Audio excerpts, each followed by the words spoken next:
আমার নাম হেমা চাকমা। আমি এবারে ডাকসুতে কেন্দ্রীয় সদস্য পদে নির্বাচন করছি। আমার ব্যালট নাম্বার 217, একদম শেষেরটা।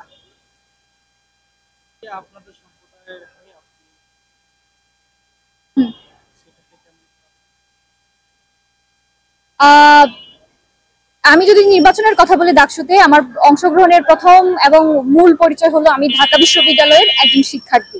এরপরে যদি আপনি অন্য পরিচয় আনেন, সেক্ষেত্রে আমি বলবো আমি পাহাড় থেকে উঠে এসেছি এবং আমি চাকমা জনগোষ্ঠীর একজন সদস্য। দেখেন, চাকমা জনগোষ্ঠী হিসেবে তো 2 দিন পর পরই মানে নিজেদেরকে মানে প্রমাণ করা লাগে যে আমরা এই দেশের নাগরিক। দেখেন, একদম বাংলাদেশের শুরু থেকেই তো আমরা বিভিন্ন সময় আন্দোলনের সাথে যুক্ত ছিলাম। 71 থেকে শুরু করে আজকে 24 পর্যন্ত অনেক চাকমা জনগোষ্ঠী এখানে অংশগ্রহণ করেছিল। কিন্তু তারপরও এখনো পর্যন্ত আজকে 2025 সালে এসে আমাকে এখনো এটা প্রমাণ করতে হয় যে আমি বাংলাদেশি এবং আমি বাংলাদেশের নাগরিক। সেক্ষেত্রে আপনি বুঝতে পারছেন, যেহেতু আমাকে প্রতিদিন এই জিনিসটা প্রমাণ করতে হচ্ছে যে আমি বাংলাদেশি, তো সেক্ষেত্রে আপনি যদি আমাকে জিজ্ঞেস করেন যে আমি কোনো বাধা বা চ্যালেঞ্জের সম্মুখীন হচ্ছে কিনা, এটা আসলে একদম অবাঞ্ছিত হয়ে যায় আর কি। কেমন সাড়া পাচ্ছেন? সাড়া মোটামুটি ভালোই পাচ্ছি, খারাপ না। যখন যেখানে যাচ্ছি সেখানে আমাকে খুব পজিটিভ ভাবে সবাই নিচ্ছে।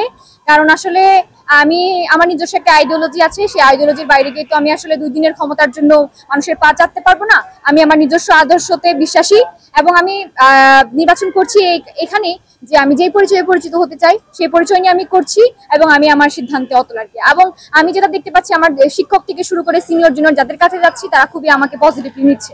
যদি আপনি আসতে পারেন তাহলে আমি যদি নির্বাচিত হই, আপনি যদি সবার ইস্তেহারগুলো একটু পড়ে দেখেন তাহলে হয়তো বুঝতে পারবেন যে আমাদের আসলে মেইন যে কনসার্নিং বিষয় সবগুলোই সেম। হয়তো সবাই একটু ঘুরে পিছিয়ে বলেছে, তবে আমার প্রথম লক্ষ্য উদ্দেশ্য সেটা হচ্ছে কি বিশ্ববিদ্যালয়ের শিক্ষার্থীদের হয়ে কাজ করা। যেহেতু ডাকসুটা শিক্ষার্থীদের অধিকার নিয়ে কাজ করবে, তো অবশ্যই আমি শিক্ষার্থী বান্ধব যে কোনো কাজ করব।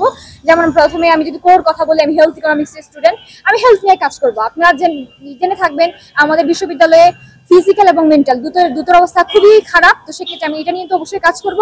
এরপর যদি আবাসনের কথা বলতে হয়, তো সেক্ষেত্রে আমি নিজে একজন ভিকটিম। প্রথম বর্ষ থেকে আমি 3য় বর্ষ পর্যন্ত আমি হলে সিট পাইনি। তো সেক্ষেত্রে এই কষ্টটা আমি আসলে বুঝি। দেশের প্রতিটি এলাকা থেকে, একদম প্রত্যন্ত এলাকা থেকে যারা আসে, তাহলে যে আবাসনের জন্য যে অসুবিধাটা তাদেরকে পোহাতে হয়, সেই কষ্টটা আমি নিজে ফিল করি এবং অবশ্যই এটা নিয়ে কাজ করব। এবং আপনারা জানেন 60% শিক্ষার্থী বিশ্ববিদ্যালয় ক্যাম্পাসের বাইরে থাকে অনাবাসিক। তাদের আসা যাওয়ার ক্ষেত্রে যে পরিবহনটা ব্যবহার করতে হয়, সেটা বিশ্ববিদ্যালয়ের ক্ষেত্রে নেই। আমরা প্রতি বছর 1080 টাকা জমা দিচ্ছি, কিন্তু যে পরিমাণে আমাদের পরিবহন থাকার কথা সে পরিমাণে আমাদের কোনো ধরনের পরিবহন নেই এবং সর্বশেষে ডাউন ট্রিপটা 5:30টার মধ্যে সেটা ছেড়ে চলে যায়। তো সেক্ষেত্রে একজন বিশ্ববিদ্যালয়ের শিক্ষার্থী সারাদিন ক্লাস ল্যাব করার পরে সে যদি দেখে যে তার সুস্থ বিকাশের জন্য সে কোনো ক্লাব করতে পারছে না, ডিবেট করতে পারছে না, সাংস্কৃতিক কর্মকাণ্ডে যুক্ত হতে পারছে না, তাহলে তার সুস্থ বিকাশের একটা বাধা হয়ে যায়। তো সেক্ষেত্রে পরিবহনটা আমাদের কাছে খুবই গুরুত্বপূর্ণ।